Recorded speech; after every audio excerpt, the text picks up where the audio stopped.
Greetings, greetings, greetings, greetings. All right, students, here we go. Page 215, Roll of Thunder, Hear My Cry. That's when they shot him and fell back with his left leg under the wagon.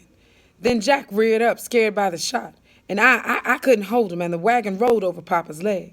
His voice cracked sharply, and he exploded guiltily. It's not my fault! His leg got busted.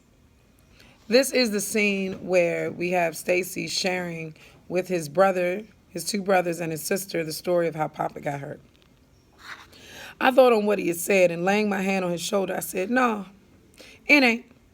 It's the men's." Stacey did not speak for a while, and I did not prod him to go on.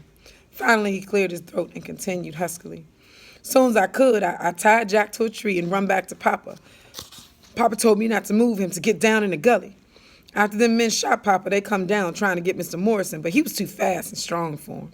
I couldn't see anything that happened because they didn't always stay in front of the headlights.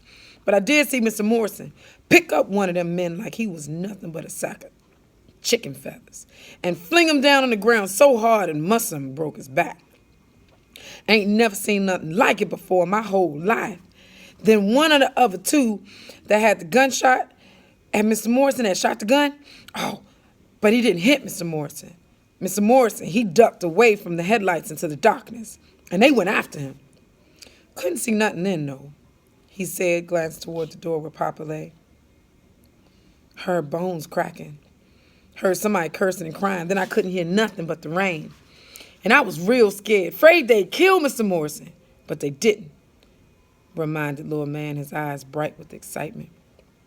Stacey nodded. Next thing I seen was a man coming real slow like into the headlights and pick up the man lying in the middle of the road. The one Mr. Morrison had thrown down. He got him into the truck, then come back and helped the other one. That one looked like he had broken his arm. It was hanging all crazy like at his side. Then they turned the truck around and drove away. Then what? Then what? Little man inquired. Stacey shrugged. Nothing. We put on the other wheel and come on home. Who was it? I rasped, holding my breath. Stacey looked at me and said flatly, the Wallaces, I think. There was a fearful moment's silence. Then Christopher John, tears in his dark eyes. Stacey, is Papa gonna die? No, of course not, denied Stacey too quickly.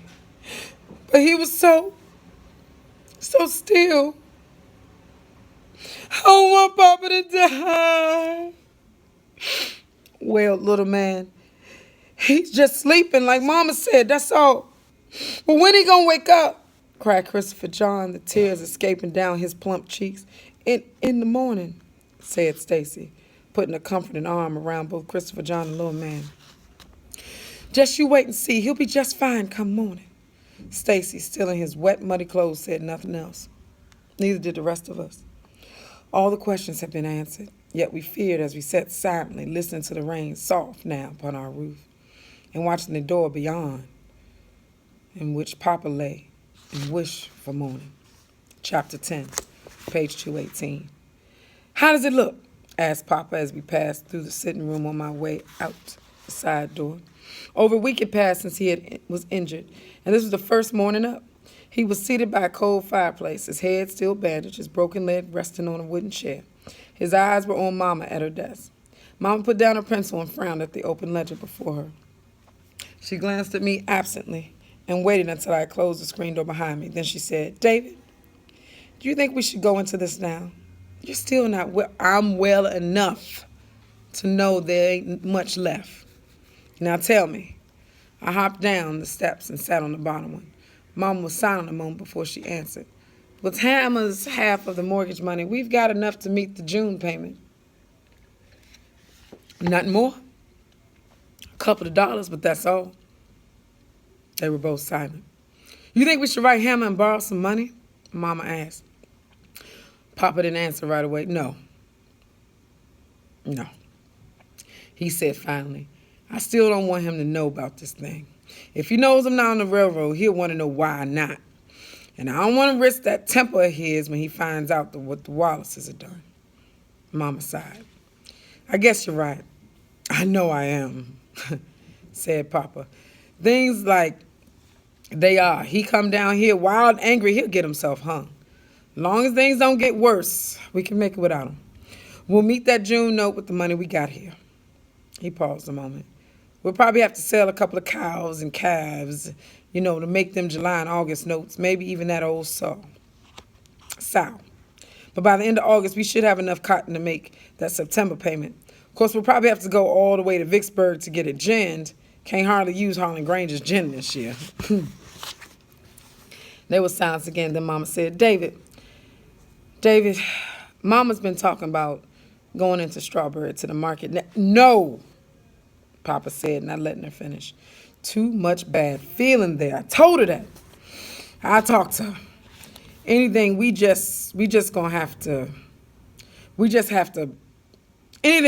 gotta have before the first cotton come in. Well, you picked up batteries and kerosene on that last trip. But what we're gonna need more than anything is some insecticide to spray the cotton. The bugs are getting pretty bad. What about food? Our flour and sugar and baking powder are such as they low. We'll make out though. We don't have to have biscuits and cornbread every day. We're out of pepper. There's not much salt, but we don't just have to have those either. And the coffee's all gone. The garden's coming along nicely, though. There's no worry there. No worry. Papa muttered. Both of them grew quiet. Then suddenly there was a sharp explosion as if something had been struck with an angry force.